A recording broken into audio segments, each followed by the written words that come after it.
ఏలూరు జిల్లాలో పెద్ద పులి సంచారం భయాందోళన కలిగిస్తోంది. ఈరోజు ద్వారకా తిరుమల మండలం రామసింగవరం శివారులో దూడపై పెద్ద పులి దాడి చేసింది.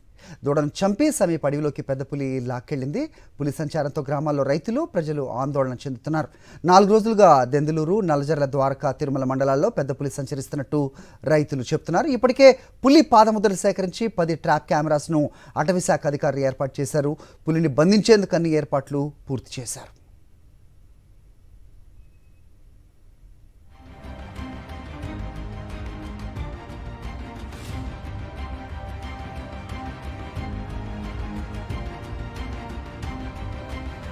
రైట్, ఇదే అంశంపై మా కరెస్పాండెంట్ పోతురాజు దెందులూరు నుంచి ఇస్తారు. పోతురాజు, చెప్పండి. సో నిన్న కొంతమంది అటవీ అధికారులు అంటే పులి దాడి చేసే ఉద్దేశం దానికి లేదు అనేది కూడా ఒక ఇంత స్టడీ కూడా వినిపించింది. సో అయితే ప్రస్తుతం ఒక లేగదూడని చంపి తీసుకెళ్ళినట్టుగా కూడా మనం చూస్తున్నాం.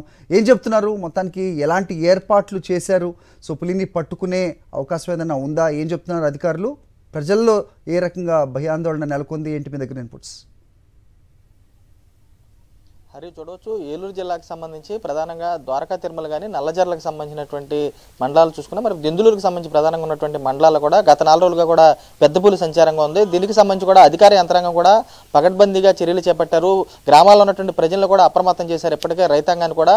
మరోవైపు ఎన్ఎస్టీఆర్ టీంకి సంబంధించి కూడా ఒక టీంను కూడా చెప్పి రెస్క్యూ ఆపరేషన్ కూడా చేస్తున్నారు. ఇక్కడ ఉన్నటువంటి ప్రస్తుతం మన చలచంద్రపూడి గ్రామంలో ఇక్కడ ఉన్నటువంటి గ్రామంలో కూడా ఒక రైతు ప్రత్యేకంగా పెద్ద పులిని కూడా చూశాడు. ఆ రైతు కూడా రైతుతో మాట్లాడుతున్న పొలంలో. సార్ చెప్పండి, అసలు ఎప్పుడు చూశారు, ఏంటి అసలు? నేను సాయంత్రం 5:30 టైంలో చూసామండి. అది హుందాగా నడుచుకుంటూ ప్రయాణం సాగిస్తుంది. మేము ఈ లోపల భయపడి వెనక్కి మేము బైక్ వేసుకుని బయటకు వచ్చేసామండి. అదేం జరిగింది. సారలుగాను హుందాగానే ఉంది. నడక మీదే ఉంది. ఏం బెదురు గదురు లేదు. చక్కగా నడక మీదే ప్రయాణం చేస్తుంది. భయపడి ఇంకా మేము ఇది అయిపోయి బైక్ వేసుకుని వెనక్కి వెళ్ళిపోయాము. నేను తాతయ్య గారండి, కమ్మ వెంకటేశ్వరరావు గారు. అదే మీ ఇద్దరం ఉన్నాం. ఏముందమ్మా, గ్రామస్తులంతా భయపడుతున్నారు. ఒక గ్రామం కాదు, చుట్టుపక్కల 4-5 గ్రామాల ప్రజలు కూడా భయపడుతున్నారు.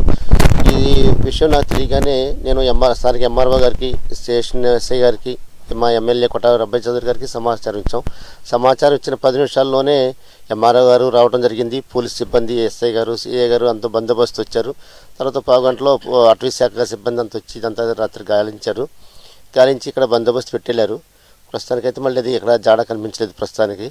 నిన్న సాయంత్రం మాత్రం డైరెక్ట్గా లైవ్ చూడటం జరిగింది. ఇన్ని రోజుల నుంచి కూడా మేము ఎక్కడ కూడా పులి అనుకుంటాం తప్ప పులిని చూసిన దాఖలు లేవు.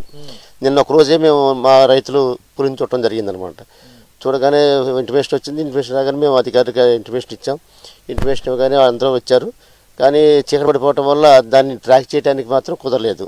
మరి అది రాత్రి మళ్ళీ ఇటు వెళ్ళింది అనేది మనం దాన్ని గెస్ట్ చేయడానికి అవకాశం లేదు. తెల్లారి వేరే చోట ఇంకో చోట దాడి చేసిందని చెప్తున్నారు. పుల్లలపాటు దగ్గర రామసింగారంలో దాడి చేసిందని అంటున్నారు. మరి ఇదొక పులో అదొక పులో తెలియదు. కానీ మొత్తానికి పులులు అయితే మాత్రం 2 తిరుగుతున్నాయి. 1 తిరుగుతుందో తెలియట్లేదు. ఒక గ్రామం కాదు, చుట్టుపక్కల గ్రామాలు, ఇటు ముండూరు దగ్గర నుంచి ఇటు నల్లజర్ల వరకు కూడా అందరు గ్రామాలు, కాలువగట్టు, పోలవరం కుడి కాలువ, ఆ సైడ్ ఈ సైడ్ గ్రామాలన్నీ కూడా భయపడుతున్నాయి. పశువుల మీద దాడి చేస్తామని రైతులు పొలాల్లోకి వెళ్ళి ఇప్పుడు మొక్కజొన్న వెనుతీతలు తీయాలి. ఆడవాళ్ళే కూడా కూలీలు రావడానికి భయపడుతున్నారు. వెనుతీతలకు రావట్లేదు. రైతులు కూడా చాలా ఇబ్బంది పడుతున్నారు. కనుక అంటే ఇప్పుడు వాళ్ళు కూడా యంత్రాంగం చేస్తుంది. ఇంకా కొంచెం స్పీడ్ చేసి దీని అలజడి తగ్గిస్తే ఈ రైతులు కూడా కొంచెం ఉపశమనం పొందుతారని ఆలోచిస్తాం. ప్రధానంగా అటవీ అధికారులు సూచించారండి. అసలు వాళ్ళు అటవీ అధికారులు సూచించారు. కానీ వచ్చారు, వచ్చి ఇవన్నీ తిరిగి చూసుకున్నారు. నైట్ వాళ్ళు 10ంటికి మీరు వెళ్ళిపోతే మా ఎమ్మెల్యే గారు